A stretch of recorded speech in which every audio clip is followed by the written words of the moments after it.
So I got the job. I'm gonna be a small business owner working at a cupcake store. Hello everybody who's new here. I'm Emily. I used to work in the tech industry for about 5 years before I made the switch to becoming a therapist.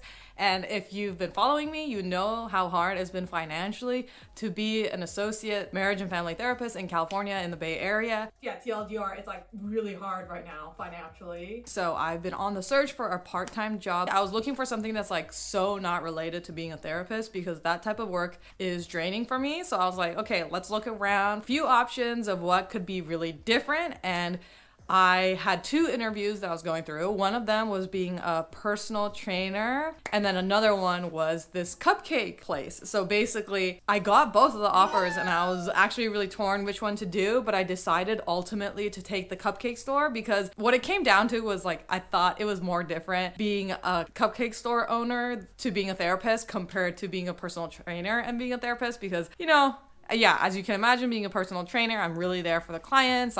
It's a one-on-one interaction. It's kind of similar to being a therapist. So I was like, okay, I'm going to focus on learning how to bake, learning how to own a business, which means like all sorts of things like finances, marketing, operations, baking.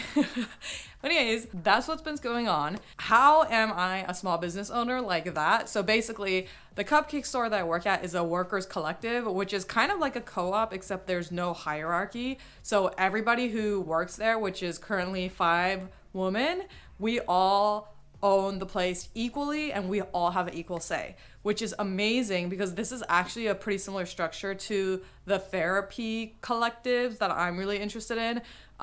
Non-hierarchical, everyone has equal say, we all do things as a community together. And yes, it means that things are a little slower and maybe not as effective. Technically, I'm like not part owner until 6 months later and we do an assessment, and unless I do something horribly wrong, like I'll be part owner, but technically I'm in like the training phase where I'm getting taught everything right now. But you know what? I'm just gonna call myself an owner.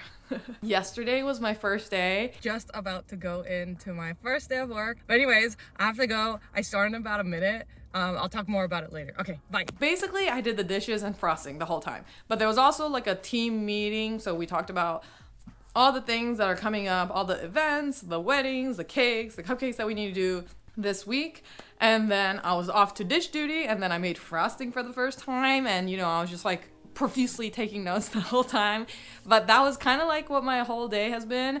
So far, I think it's a really good fit. I love that I can move around. Honestly, not sitting at a desk has been huge.